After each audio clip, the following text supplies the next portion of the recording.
Department of Budget and Management nagpaliwanag sa issue ng return of funds. Naging mainit sa mata ng mga kritiko ng Pangulo ang katatapos lamang na 2025 national budget.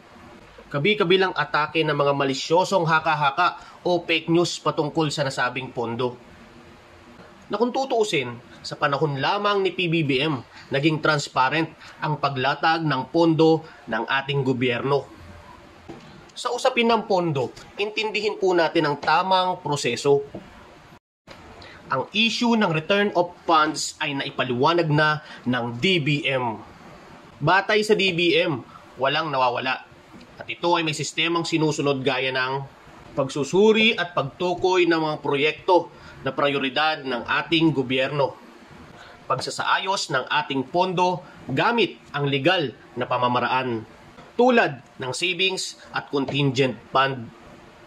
Pagtugon sa kakulangan ng pondo habang sinusunod ang batas at regulasyon. Nais ng gobyerno na masiguro na ang lahat ng pondo ay magagamit ng tama at kapaki-pakinabang para sa ating mga Pilipino. Kaya't pakiusap po sa ating mga kababayan, huwag basta magpadala sa mga maling impormasyon. Sama-sama po nating labanan ang fake news.